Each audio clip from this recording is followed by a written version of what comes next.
good morning জয় হিন্দ সবৰমানিসকল এটা বহুতে ভাল খবৰ লৈ আহিছো আপোনালোকৰ মাজলৈ ইণ্ডিয়া জিডিএছ বাম্পাৰ পদ মুকলি কৰা হৈছে ইণ্ডিয়া জিডিএছৰ বাবে প্ৰায় 44,228 44,228টা পদ মুকলি কৰা হৈছে ইণ্ডিয়া জিডিএছৰ বাবে এই পদবিলাকত এপ্লাই কৰিবলৈ হলে আপোনালোকে মেট্ৰিক পাস কৰিলে আমাৰ অসমৰ সকলো ল'ৰা-ছোৱালীয়ে এই পদবিলাকত এপ্লাই কৰিব পাৰিব এই পদবিলাকৰ কোনো ধৰণৰ এক্সাম নহয় কোনো ধৰণৰ ইন্টাৰভিউ নহয় ডাইৰেক্টলি আপোনালোকক সিলেকশন কৰা হ'ব বয়সৰ সময়সীমা কিমানৰ পৰা কিমান লাগে দিছে স্যালাৰি কিমান দিব সিলেকশন প্ৰসেস কেনেকুৱা সকলো বিলাকৰ তথ্য ভিডিওৰ জৰিয়তে ফুল ইনফৰমেশনৰ কাৰণে ডিটেইলছ বিলাক মই আপোনালোকক জনাবলৈ বিচাৰিছো সো ভিডিওটো সম্পূৰ্ণৰূপে চাই থাকিব আৰু যদি কি আপোনালোকে আমাৰ চেনেললৈ প্ৰথম বা কাৰণে আহিছে তেতিয়া চেনেলটো সাবস্ক্ৰাইব কৰি লব ভিডিও ডেসক্ৰিপচনত ফুল এডভাৰটাইজমেন্টৰ ডিটেইলছ আৰু এপ্লাই কৰা লিংক দিয়া আছে গৈ পিনে আপোনালোকে চেক কৰি পিনে আপোনালোকে আজিও পৰা আপোনালোকে ইণ্ডিয়া জিডিএছ পদবিলাকত আপোনালোকে এপ্লাই কৰিব পাৰিব ভিডিও ডেসক্ৰিপচনত ফুল ডিটেইলছ দিয়া আছে গৈ পিনে আপোনালোকে নিজেও চাব পাৰিব আৰু আপোনালোকক ভিডিওৰ জৰিয়তে সম্পূৰ্ণৰূপে তথ্যবিলাক মই আপোনালোকক জনাবলৈ বিচাৰিছো সো ভিডিওটো সম্পূৰ্ণৰূপে চাই থাকিব সবৰমানিসকল ইণ্ডিয়া পোষ্ট জিডিএছ ৰিক্ৰুটমেন্ট 2024 বাবে এইখিনি পদ মুকলি কৰা হৈছে department name India post office apply process online মাধ্যমত এপ্লাই কৰিব লাগিব এপ্লাই লাষ্ট ডেট 5/8/2024 5 আগষ্টৰ ভিতৰত আপোনালোকে এই পদবিলাকত এপ্লাই কৰিব লাগিব টোটাল পদ মুকলি কৰা হৈছে 44,228 44,228টা পদ মুকলি কৰা হৈছে ইণ্ডিয়া জিডিএছৰ বাবে পোষ্ট নেম ইয়াতে আপোনালোকে জিডিএছ তাপা বিপিএম এণ্ড এবিপিএম পোষ্ট আপোনালোকে দেখিবলৈ পাব তাপা নেক্সট হৈছে important date application start date 15 July 2024 আজিৰ পৰা এপ্লাই স্টাৰ্ট হ'ব এপ্লাই লাষ্ট ডেট 5 আগষ্ট 2024 ভিতৰত আপোনালোকে এপ্লাই কৰিব লাগিব India post GDS age limited ইয়াতে আপোনালোকৰ বয়সৰ সময়সীমা মিনিমাম 18 বছৰ হ'ব লাগিব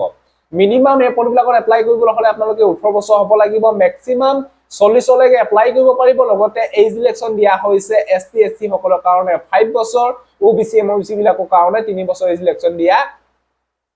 হৈছে সবৰমানিসকল অসম পুলিচৰ ৰিটেন এক্সাম বা এসএসসি জিডি কনষ্টেবলৰ ৰিটেন এক্সাম বা Assam direct recruitment ADRE written এক্সামৰ বাবে দুখন ইবুক বনাইছো দুইখন ইবুকতে পাই আপোনালোকে 2300 প্লাস কোৱেশ্চন এনসাৰ আপোনালোকে ইয়াতে দেখিবলৈ পাব ইয়াতে অসম পুলিচৰ আগতে অহা কোৱেশ্চন এনসাৰ এসএসসি জিডি কনষ্টেবলতে আগতে অহা কোৱেশ্চন এনসাৰ বা এডিআৰই অহা কোৱেশ্চন এনসাৰ আপোনালোকে ইয়াতে দেখিবলৈ পাব যদি লব বিচাৰে এই নম্বৰটোত কন্টাক্ট কৰি আপোনালোকে দুইখন ইবুক লব পাৰে নাইবা এখন ইবুক লব পাৰে নাইবা দুইখন ইবুকো আপোনালোকে লব পাৰে যদি লব বিচাৰে এই নম্বৰটোত কন্টাক্ট কৰিব salary for India GDS post BPM বিলাকত পাই 12,000 পৰা 29,380 টকা লৈকে আপোনালোকে স্যালাৰি পাব এবিপিএম বা গ্ৰামীণ ডাক সেৱাকত আপোনালোকে পাই 10,000 পৰা 24,470 টকা লৈকে আপোনালোকে স্যালাৰি পাব এপ্লিকেশন ফিস ইউ আৰু ওবিসি বিলাকে পাই 100 रुपीस পেমেন্ট কাটিব লাগিব এসসি এসটি পিডব্লিউডি কেন্দ্ৰ বিলাকে কোনো ধৰণৰ এপ্লিকেশন ফিস কাটিব নালাগে নীল পেমেন্ট মোড অনলাইন মাধ্যমত পেমেন্ট কাটিব লাগিব তাপা নেক্সট হৈছে India post JDS education qualification যিখিনি আপোনালোকৰ গ্ৰামীণ ডাক সেৱাকৰ কাৰণে পদ মুকলি কৰা হৈছে পাই 44,228 এই পদবিলাকত এপ্লাই কৰিবলৈ হলে আপোনালোকে মেট্ৰিক পাস কৰিলে আপোনালোকে এপ্লাই কৰিব পাৰিব যদি মেট্ৰিক পাস কৰি থৈছে তেতিয়া হলে আপোনালোকে এই পদবিলাকত আমাৰ অসমৰ সকলো ল'ৰা-ছোৱালীয়ে এই পদবিলাকত এপ্লাই কৰিব পাৰিব এই বিষয়ে আপোনালোকে গম পালে আমাৰ অসমৰ কাৰণে কিমানটা পদ মুকলি কৰা হৈছে আপোনালোকক মই নেক্সট আৰু এটা ভিডিও দিবলৈ চেষ্টা কৰিম বৰ্তমান এটা অফিচিয়েল সাইটৰ ডাইৰেক্টলি 44,228 টা পদ মুকলি কৰা হৈছে বুলি ডাইৰেক্টলি আপোনালোকৰ নটিচ আহি গৈছে আৰু ইয়াতে আপোনালোকৰ সিলেকশন প্ৰসেস ফাৰ্স্ট টাইম হ'ব আপোনালোকৰ short listed of candidate on basic on 10 plus mark যিখিনি আপোনালোকৰ 10 পাছৰ মাৰ্কশিটৰ নম্বৰ সেই মাৰ্কশিটৰ নম্বৰ অনুসৰি আপোনালোকক শৰ্ট লিস্টেড কৰা হ'ব ইয়াতে কোনো ধৰণৰ এক্সাম নহয় কোনো ধৰণৰ ইন্টাৰভিউ নহয় আপোনালোকৰ মেট্ৰিকৰ যিটো আপোনালোকৰ পাৰ্সেন্টেজ মানে মেট্ৰিকৰ মাৰ্কশিটত যিটো আপোনালোকৰ নম্বৰ আছে সেই নম্বৰ অনুসৰি আপোনালোকক শৰ্ট লিস্টেড কৰা হ'ব তাবা ডকুমেন্ট ভেৰিফিকেশন হ'ব তাবা মেডিকেল এক্সামিনেশন টেষ্ট অনুষ্ঠিত হ'ব ডিটেইলছ বিলাক গম পালে কোনো ধৰণৰ এক্সাম নহয় কোনো ধৰণৰ ইন্টাৰভিউ নহয় যদি আপোনালোকে মেট্ৰিকৰ এটা ভাল পাৰ্সেন্টেজ আছে তেতিয়াহলে আপোনালোকে এই পদবিলাকৰ কাৰণে আবেদন কৰিব পাৰিব মেট্ৰিকৰ পাৰ্সেন্টেজ মেট্ৰিকৰ মাৰ্কশিটৰ পাৰ্সেন্টেজ চাই আপোনালোকক সিলেকশন কৰা হ'ব এই বিষয়ে আপোনালোকে গম পালে তাৰপা নেক্সট হৈছে আপোনালোকৰ ইয়াতে পোষ্ট ইয়াতে আপোনালোকে জিডিএছ গ্ৰামীণ ডাক সেৱকৰ কাৰণে ভেকেন্সি দেখিবলৈ পাব আৰু লগতে আপোনালোকৰ ইয়াতে আপোনালোকে বিপিএম ৰ কাৰণে পদ দেখিবলৈ পাব বিপিএম ৰ কাৰণে ভেকেন্সি আপোনালোকে দেখিবলৈ পাব মানে টোটাল 44,228 টা পদ মুকলি কৰা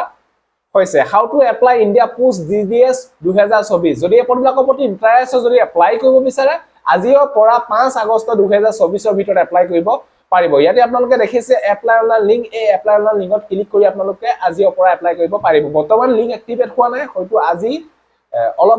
অলপ পাছতে হয়তো আপোনালোকৰ লিংক এক্টিভেট হৈ যাব ভিজিট কৰি থাকিব আপোনালোকক ডাইৰেক্টলি মই আপোনালোকক এপ্লাই কৰা লিংক বা ফুল এডভাৰটাইজমেন্টৰ ডিটেইলছ দিয়া আছে ভিডিও ডেসক্ৰিপচনত এই লিংকটোতে ক্লিক কৰি আপোনালোকে ৰিফ্ৰেছ কৰি থাকিব যেতিয়া আপোনালোকৰ এপ্লাই অন লিংক এক্টিভেট হ'ব তাতে আপোনালোকৰ লগালগ গৈ পিনে এপ্লাই কৰিব